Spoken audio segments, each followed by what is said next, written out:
Hello, good noon. Happy lunchtime everyone. Ako lang ba, this is Tita Carms, ako lang bang nakaka-notice na hindi masyado malakas ang signal ng Globe at Smart yata. So, hindi nagiging successful ang live for today's lunch. I would just like to remind everyone, kasi pati ang sarili ko, na today is August pala is Psoriasis Awareness Month. Kasi na napili ko to siyang pag-usapan kasi may mga friends ako na have this. Ito pala na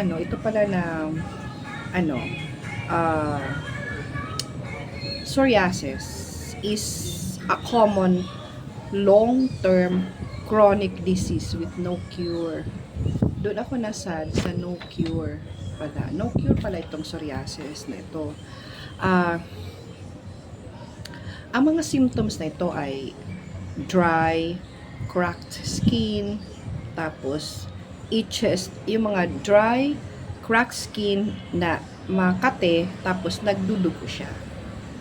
Tapos, patches of thick red skin with silky white scales that itch or burn. It's either nasa elbows, nasa knees, scalp, trunk, and trunk, and soles of the feet. Nasad lang ako doon sa no cure kasi anybody can have this.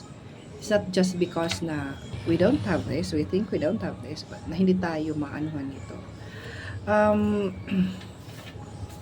Para daw maiwasan ito, we should have, yung iba kasi pang-samantala lang daw to stop the itchiness, the burning sensation. Yung ibang doctors reseta sila ng steroid creams on ointment na every time. Kasi siya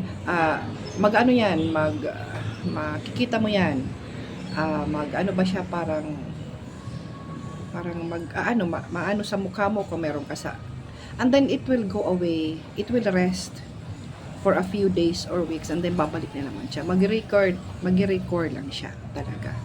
So I just would like to enjoin everyone to, let's all be gentle or be understanding tayo sa mga tao na meron ito kasi di lang natin malay natin the next time tayo.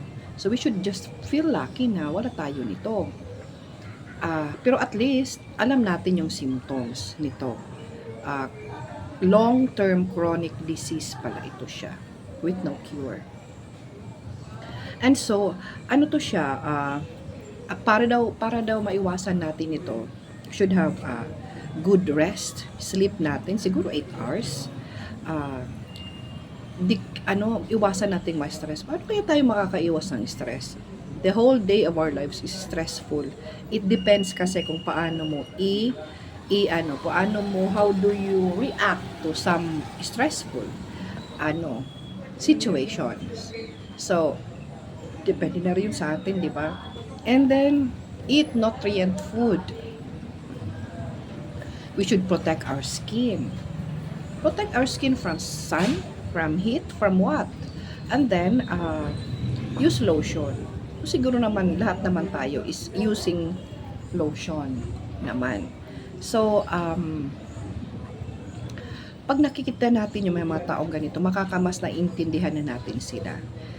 Kasi yung iba, they covered up, mag-long sleeve sila, kung nasa kamay mo, pero kung minsan kasi nasa face So, nilalagyan nila ng steroid or cream or ointment.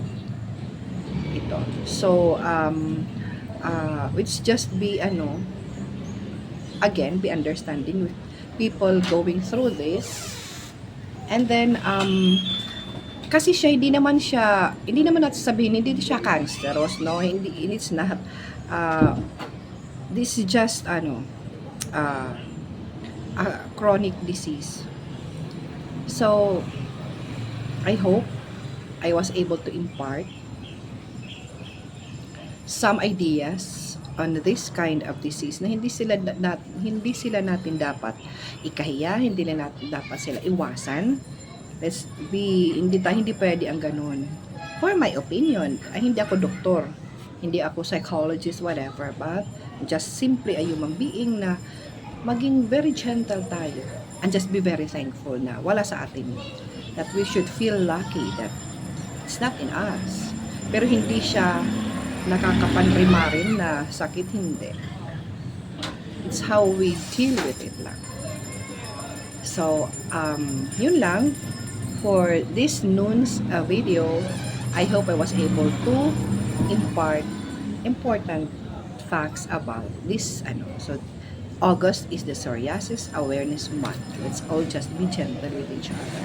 Yun lang. Bye-bye. See you in my next video. This is Tita Carms. Bye.